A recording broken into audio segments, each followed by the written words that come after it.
If you walk away now, your ex-husband will take everything from you. You will be left with nothing.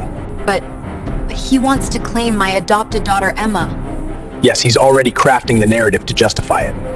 That you're the unstable ex-wife and obsessive liar. But we were married for 5 years. He divorced you on paper without your knowledge. Legally, that gives him space to rewrite the story if you don't protect yourself. Protect myself how? Marry me under contract. With that, Ethan loses the leverage to paint you unstable or unfit. What?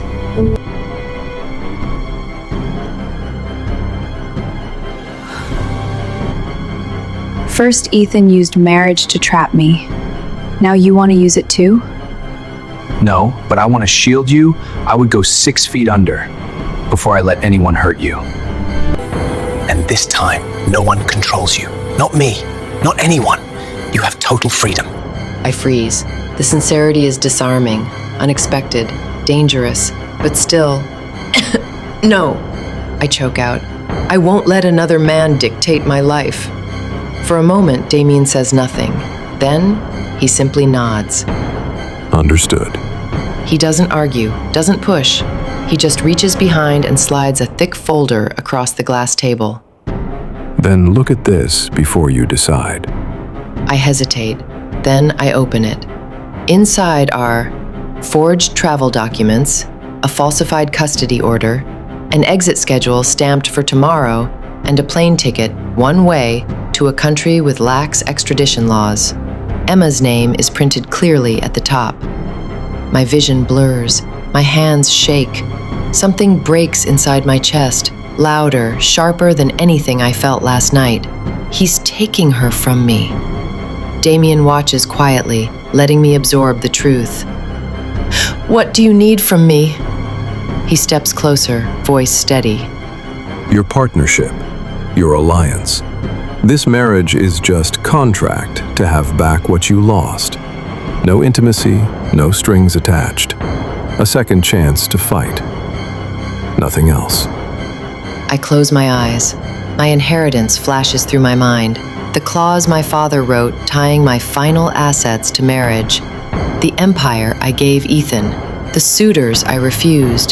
The ambition I buried for love. I open my eyes.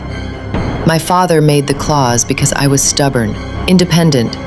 He wanted me married before accessing the last of the inheritance. A safety net, he said. A safeguard. I invested most of what I had left into Ethan's dream. I trusted him. Damian listens, really listens. I won't be fooled again, I whisper. You won't. The confidence in his voice is a lifeline in an ocean I'm drowning in. Finally, with trembling hands, I sign the alliance marriage contract. Damian steps beside me to sign his part. Our fingers brush. This time, neither of us pulls away. Not immediately, not willingly. Something shift, fragile, undeniable. The moment breaks when Damian's tablet lights up with a sharp notification. He reads it.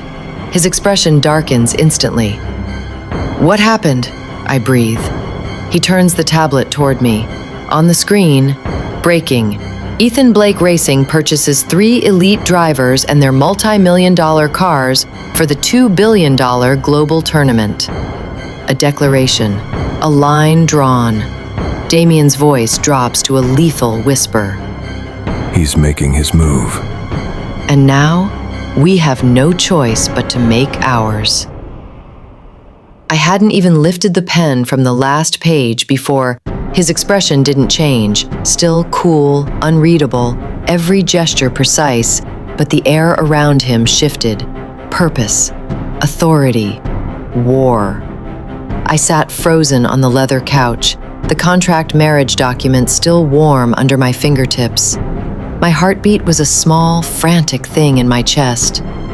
We'll be having a small gathering tomorrow evening, he said casually, as though he'd just ordered takeout instead of detonating a grenade into my life.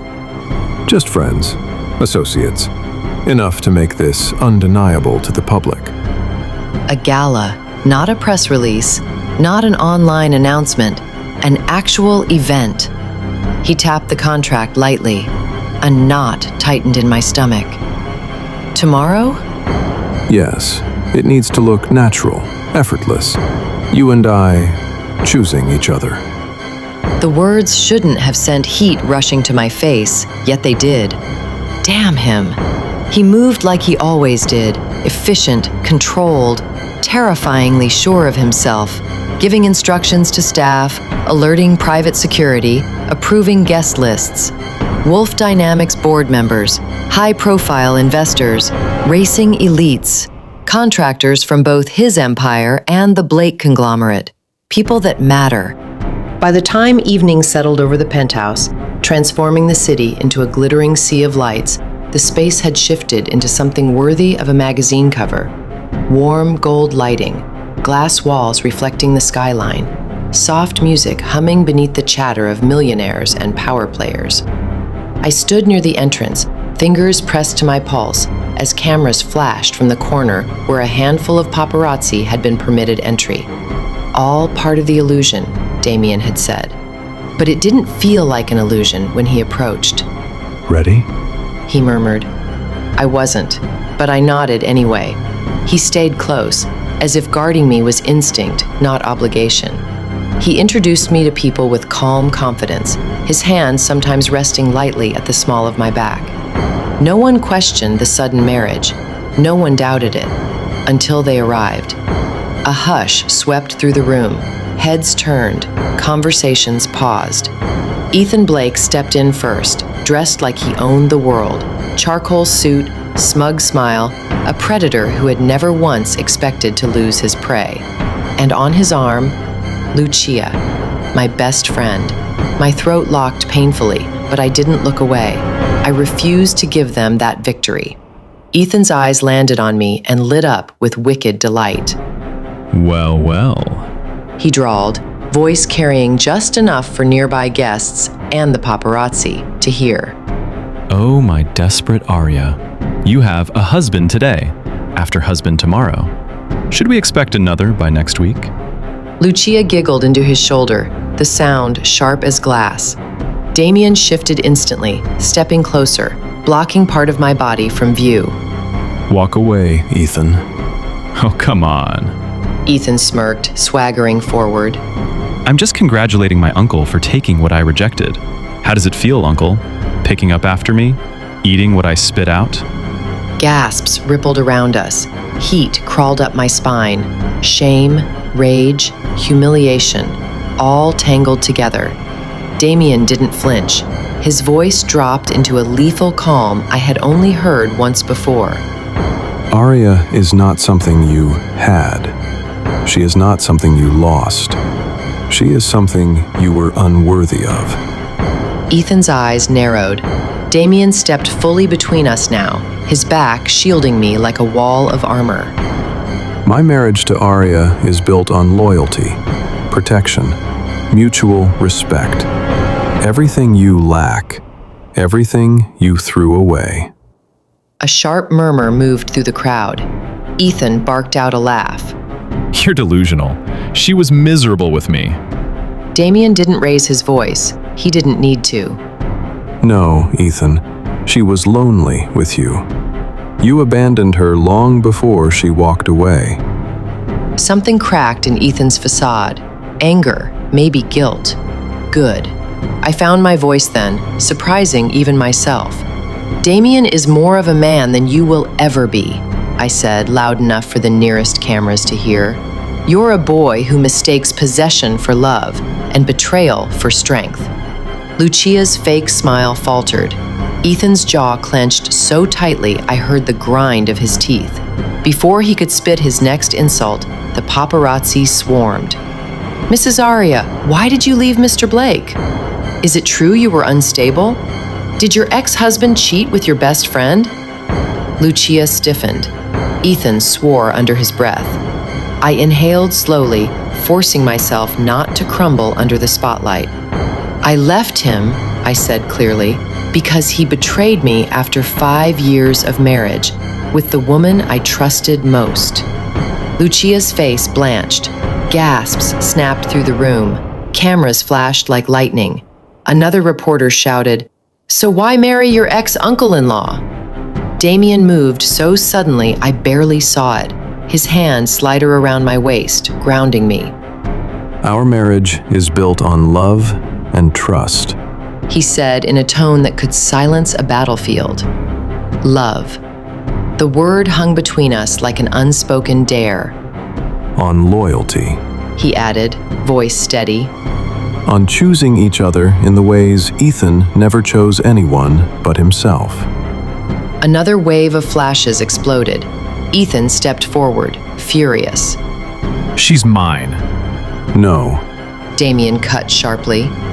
And she never was, and she never will be. The tension snapped like a pulled string. Then Damian did something I did not see coming. He turned me gently toward him, hand lifting to my jaw. His thumb brushed my cheek, a warning, a question. My breath hitched, and in front of Ethan, Lucia, the paparazzi, and half the city, Damian kissed me. It wasn't soft, it wasn't hesitant. It was a claim, yes, but also a promise. His mouth moved against mine with devastating certainty, his hold steady but not forceful, his body warm and steady when my knees threatened to give out.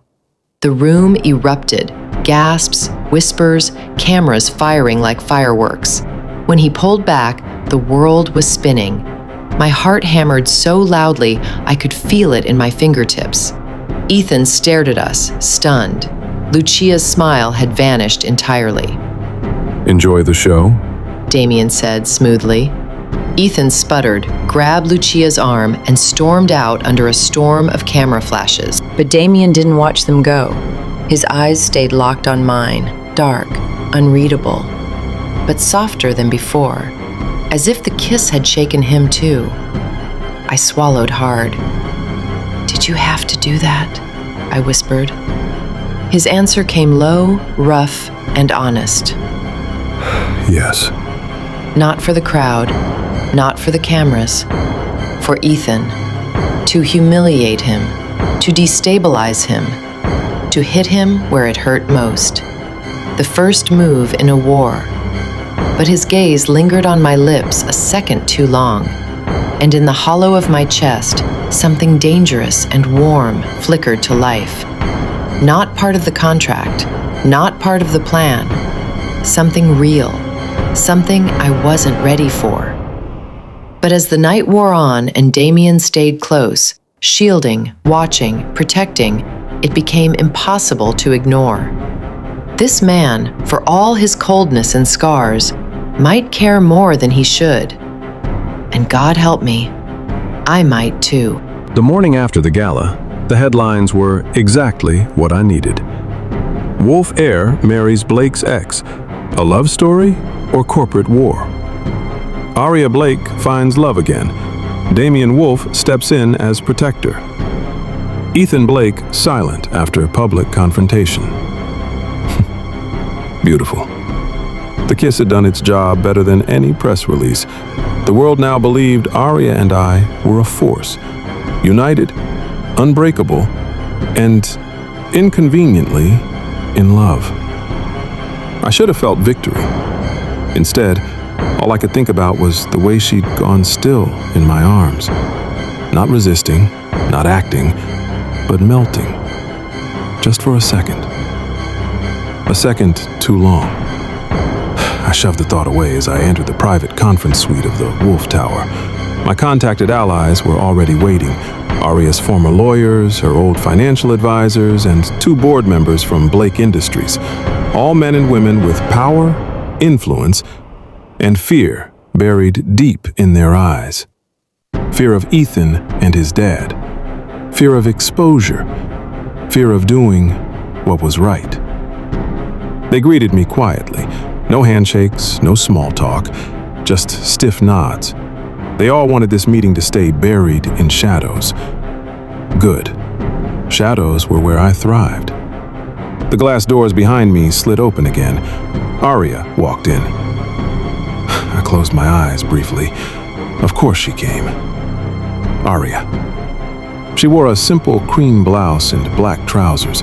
Nothing extravagant, nothing meant to draw attention, yet every head in the room turned, because her presence demanded it. "You shouldn't be here," I said, stepping into her path. I'm done being protected. She replied, brushing past me to the chair at the table. This is my life, my finances, my betrayal. I get to hear it. Her voice didn't shake, not even a little. Her fire was a living thing, coiled, simmering, dangerous.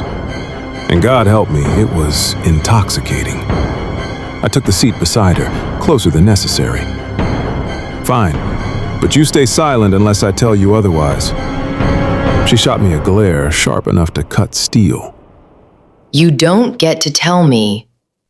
"We are dealing with people who could lose everything for being here," I murmured. "If they sense weakness, hesitation, or emotional outbursts, they'll shut down, and we get nothing." She bristled, jaw tight, but she didn't argue. Progress. The meeting began. The advisors exchanged nervous looks. The lawyers shifted uncomfortably. The two Blake board members watched the door as though Ethan might appear any second. No one wanted to speak first, so I did. "Let's start with the missing funds." Arya stiffened beside me. The lead financial advisor swallowed hard. "Mr. Wolfe, as we explained in our encrypted messages, Mrs. Wolfe."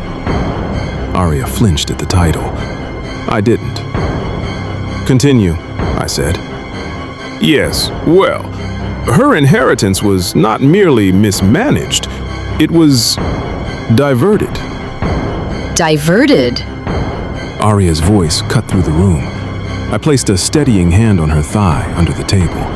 She tensed, but didn't pull away. "Explain," I said. The advisor pulled out a folder and slid it toward me. "Ethan Blake funneled approximately $35 million over the past 6 years into private accounts under shell corporations." Arya inhaled sharply. Another lawyer added, "These accounts have no legal tie to Ms. Arya, meaning none of the money is recoverable without a criminal investigation." "She would have needed to authorize transfers," one board member whispered.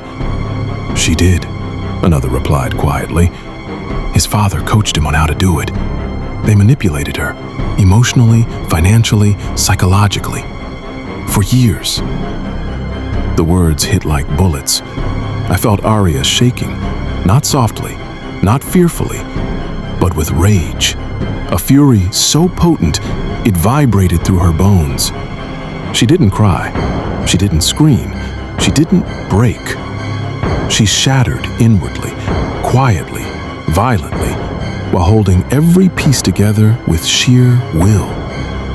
Her voice, when it came, was barely audible. I signed documents because I trusted him. I believed him. My chest tightened. "This isn't your fault," I said, low, meant only for her. She didn't look at me, didn't look at anyone.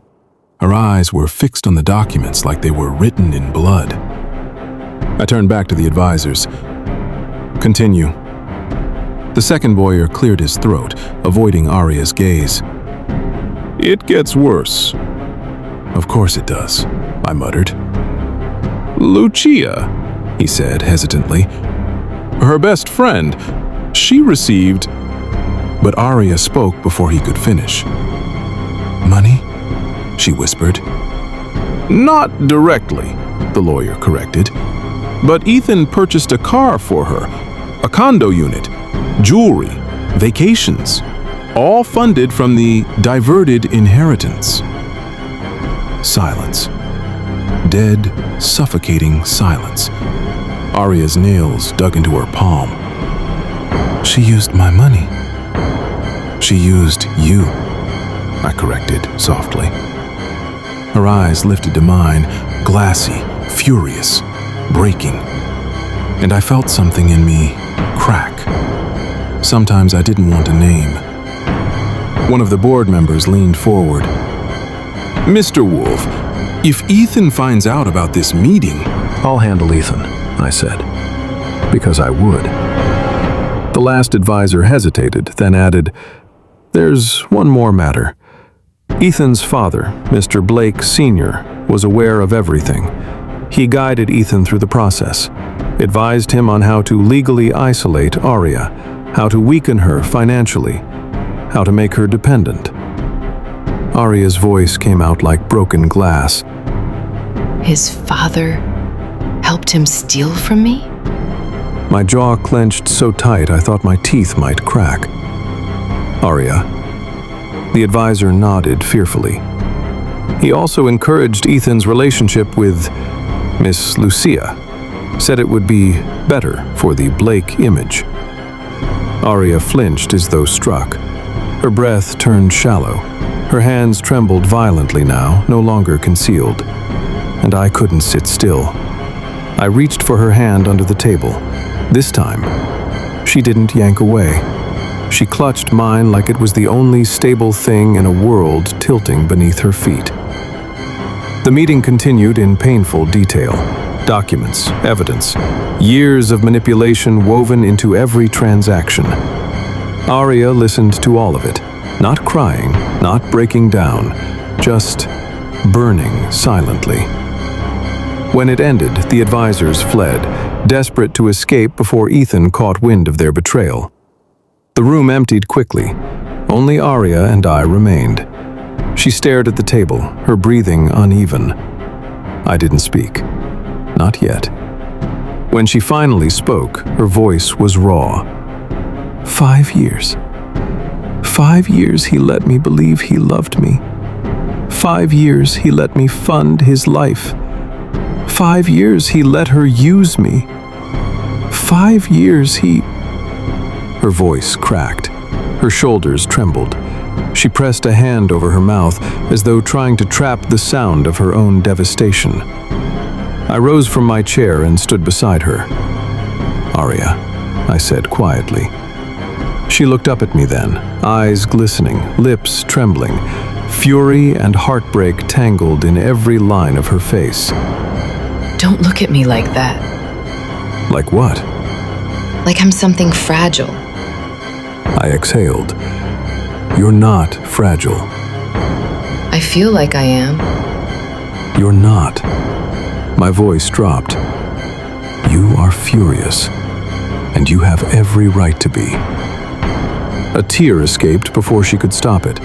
I caught it with my thumb. She froze. I realized too late that my hand lingered, that my thumb brushed her cheek slower than necessary, that my chest ached in a way I couldn't explain. Her eyes softened for a fraction of a second, a dangerous second, one I should have broken. Instead, I leaned closer. "You will get everything back," I said. "Everything he stole, everything he destroyed. And I will help you burn every single person who helped him." Her breath trembled. "Damian." "Arya," I murmured. "You're not alone anymore." Her eyes flickered down to my mouth, and something inside me pulled toward her, a gravity I had no business feeling. I stepped back abruptly, breaking whatever moment that had been. She blinked, stunned. "We're done here," I said gruffly, too roughly. "Go rest. Tomorrow we start preparing for the next phase." But as she left the room, shoulders squared, chin lifted, fire rekindling, I realized a truth I never meant to face. The more she broke, the more she fought, the more she rose from the ashes, the more I wanted her. And that was a problem. A dangerous, irreversible problem. The tower was too quiet when I returned. Not peaceful, quiet in that wrong, heavy way. The kind that made the back of my neck prickle. My security team nodded as I passed, informing me Arya was in the living room. That was enough to raise concern. She wasn't the type to sit still, and she definitely wasn't the type to sit quietly. I stepped into the dim sitting room, the soft glow from the bar lights spilling across the polished floor. And there she was, Aria, my newly contracted wife, curled on the velvet stool near the bar, a half-empty bottle of whiskey beside her, the glass dangling loosely from her fingertips. Her eyes were unfocused, cheeks flushed, hair falling over her shoulders in disheveled waves. She looked heartbreakingly beautiful in the worst possible way. "Aria," I said quietly. She didn't turn. Instead, she swirled the amber liquid, giggling without humor. "Mr. Wolfe returns. The great protector, the avenger, what was the word you used?" She tapped her chin drunkenly. "Ah, yes. Husband." I moved closer, voice low. "How much have you had?" Enough? She slurred, lifting the glass toward her lips. I caught her wrist gently but firmly. "No more." She blinked slowly, as though processing the words. Then her expression crumpled, not in anger, but in deep, raw exhaustion. Her voices broke. I'm such a fool, Damian. My chest tightened. Here it comes. She pulled her wrist free and pressed both palms to her face. 5 years loving him. 5 years believing him. Her voice trembled. And the whole time, the money my father worked his whole life for was paying for Lucia's cars, her vacations, her designer clothes, my best friend. Her laugh was hollow and painful. In the name of love. God, the stupid things a woman can do in the name of love. I stepped in front of her, forcing her to look at me. "Aria, stop." But she didn't. And Emma? I didn't even know. I adopted her thinking she was abandoned, as Lucia claimed. Little do I know it's her child and Ethan's. He let me adopt his child while lying to my face. Her glass slipped from her fingers. I caught it before it hit the floor. "Give me that," I murmured, setting it far out of reach. Then I crouched in front of her, placing my hands over hers. "Aria, listen to me." But she was spiraling, hurt, drunk, unraveling. I was just a convenience store, a wallet, a backup plan, an ATM and a dress who thought she had a family. All this time, I thought I had a child with a friend, and instead, I was raising the child of the man who was betraying me and the woman who was stealing from me. She was shaking too hard now. I placed a hand on her cheek, not wiping the tears, just grounding her. "You are not a fool. Ethan is a manipulative bastard, and Lucia is worse." No, I should have known. She cried, hitting her chest weakly. "Stop," I said, sharply. She inhaled sharply, startled by the firmness. "You should not have known. You trusted. That isn't a flaw, it's strength. He exploited your goodness. That is on him, not you." Her lips trembled. Damian. The sound of my name in that broken voice clawed at something deep inside me. She leaned forward suddenly, hands gripping my shoulders for balance. Her forehead brushed against my collarbone as she whispered, I don't want to feel this anymore. I steadied her, sliding an arm around her waist, gently, carefully. She was too near the edge of the stool, too uncoordinated to keep herself upright. "I know," I murmured. No, you don't. I trusted him with everything, and now I'm alone. She pulled back, eyes glossy, unfocused, but burning. I stiffened. "You're not alone," I said, voice low, almost rough. Her gaze locked with mine, liquid, lost, fragile. Then, without warning, she sagged against me, her wine-sweet breath brushing my throat. I felt her fingertips slide along the back of my neck, soft and trembling. Damian, she whispered.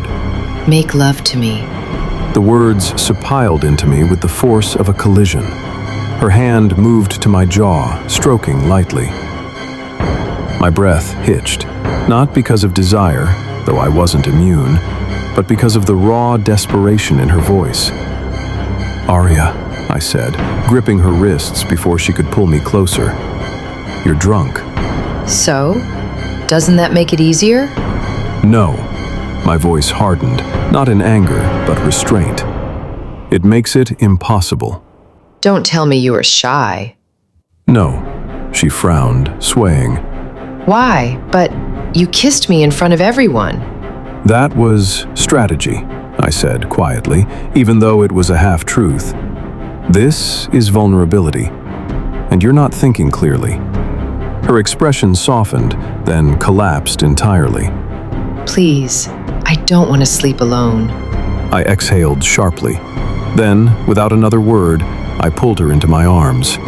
She gasped as I lifted her off the stool, her legs wrapping instinctively around my waist before I gently repositioned her.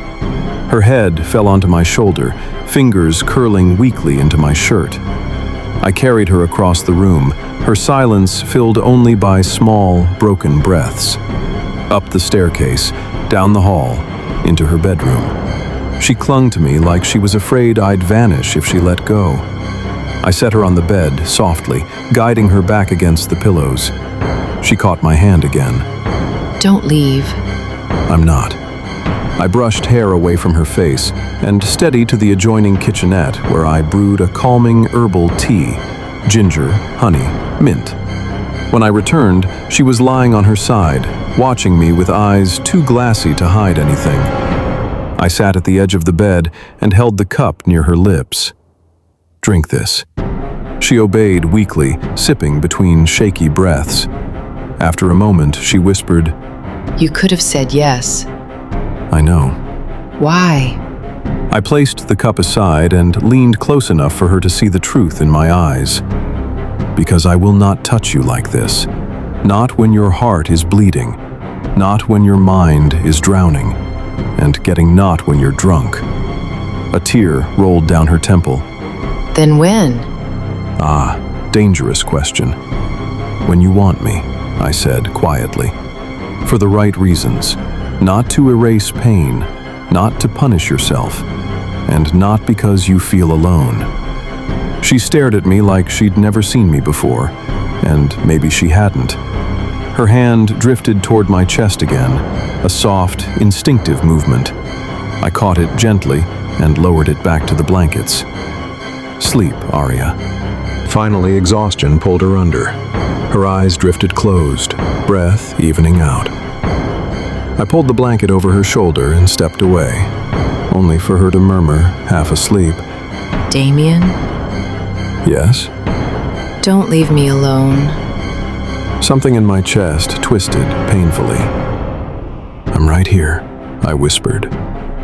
I sat in the armchair near her bed, watching her breathing steady, the moonlight painting silver shadows across her face. She didn't know it, but I wasn't leaving this room. Not tonight. Not while she was breaking. Not while she was mine to protect. The first thing I felt was pain. A dull, throbbing ache behind my eyes, heavy, pulsing, like someone knocking from inside my skull.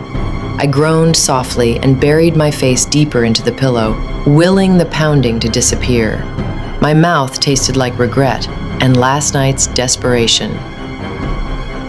Then I felt something else, a presence. I opened my eyes just a sliver. Damian. He was asleep on the single couch across my room, one arm hanging off the side, his head tilted in a severely uncomfortable angle. His suit jacket had been tossed over the armrest. His white shirt had loosened at the collar, the sleeves rolled up. His shoes were off. He had stayed. A foolish warmth stirred in my chest, and I quickly crushed it. This wasn't the time for feelings, especially not feelings for a man who was only supposed to be my husband on paper. But the truth sat stubbornly in my mind. He stayed. He didn't leave me alone. He kept his word. I squeezed my eyes shut when a memory flashed, me holding his shirt, my voice slurred, telling him to make love to me. I felt the heat rush through my face. God, I actually did that. And he didn't take advantage. Instead, he had tucked me into bed like I was something fragile that deserved care. The embarrassment made me sink deeper under the blanket. I heard movement, then footsteps. He was awake. I kept my eyes closed, breathing evenly, pretending to still be asleep. I didn't know why. Maybe shame, maybe pride. Maybe I didn't want him to see how flustered I was. A soft rustle, then the bedsheets shifted slightly. His fingers were at my wrist, checking my pulse. My heart instantly raced. Of course it did. He was touching me. All good. He whispered, almost to himself. No fever. Good. I couldn't pretend anymore. I blinked my eyes open slowly, like someone waking up from a peaceful sleep rather than a hurricane of humiliation. Damian looked down at me, and his voice softened in that rare way he kept hidden from the world. You're awake. How do you feel? Like my head is being used as a marching drum, I muttered. A shadow of a smile tugged at his mouth. You drank enough to put a bull to sleep. I groaned and threw an arm over my face. Please don't remind me. Rest. I'll be right back. Don't move. He didn't give me room to argue. He left the room with determined, purposeful strides. For a moment, I simply lay there, staring at the ceiling, feeling conflicted. He hadn't left. He hadn't touched me. He hadn't judged me. Why did that make my heart feel uncomfortably full? 15 minutes later, he returned, pushing the door open with his shoulder, carrying a tray. The smell hit me first. Warm, buttery toast, eggs simmered in a spicy tomato sauce, rich, creamy yogurt. He set the tray gently over my lap with the command of a man who wasn't used to being refused. Breakfast in bed is served, he said with a small bow. I blinked, surprised despite myself. You cooked? No, I don't cook. I bribed the chef to wake up early. A reluctant laugh escaped me. He pulled a chair close to the bed, sat, and watched me. Just watched, intently, as though he needed visual confirmation that I was eating. I stabbed a piece of toast. You don't have to stare at me like I'm a science experiment. I need to make sure you don't get tipsy again. I wasn't tipsy, I snapped. You were very dramatic. I tried to hide my face behind a spoonful of yogurt. Oh, come on. His lips curved. You know, we have work to do. That sobered me. The warm bubble of embarrassment and awkward affection dissolved instantly, replaced by the cold reminder of why I was here. Our plan, I said, lowering the spoon. What's next? He leaned back slightly, crossing his arms in that calculated way that meant we were switching to strategy mode. As long as you're still legally married to me, you retain access to the fragments of your father's estate and inheritance that Ethan hasn't siphoned away. His voice hardened. And we're going to use that. I already changed all the access points, I said. He can't touch anything tied to me again. Good. Damian nodded. Then it's time to hit him where he'll feel it the most. His sports car company, I whispered. He nodded once. We're going to cripple it from the inside. Slowly. Quietly. Without him realizing the walls are closing in. How? You start buying shares. As many as possible. But not under your name, so that he won't suspect. We'll use a financial broker who specializes in covert acquisition. Someone loyal to you or I can recommend. I hesitated. The funds I have might not be enough to secure a meaningful portion. I know. Then how? I'm giving you $30 million. I froze. My fork slipped from my fingers and clattered on the tray. You're giving me what? His expression didn't change. You heard me right. $30 million. You'll combine it with what you already have. It will be enough to secure at least a strategic block. I stared at him. Damian, that's a lot of money. It's an investment. In what? He held my gaze, and for a moment something heated passed between us, unsteady, unspoken. Then he stood. In our survival. You'll update me on the progress. He said simply. My heart thudded. Wait, Damian! He paused at the door, one hand on the frame. Yes? "What do you want in return?" I asked, voice lower, softer. No one gives that kind of money without wanting something back. He turned slightly, enough for me to see his profile, the sharp cut of his jaw, the unreadable expression in his eyes. A slow, knowing smile curved his mouth. That's for later. But for now, rest.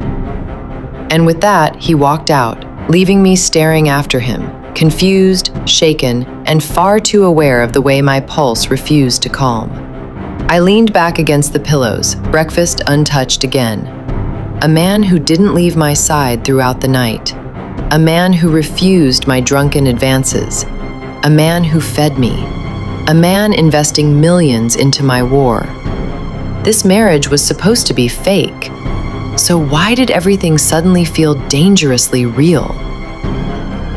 The penthouse is quiet, too quiet for a space that large, so the soft echo of my footsteps becomes my company as I wander. 2 days ago, I embarrassed myself in front of Damian. I can't get rid of the feeling that I asked him to make love to me. Afternoon sunlight pours in through the floor-to-ceiling windows, turning everything gold, turning everything unreal.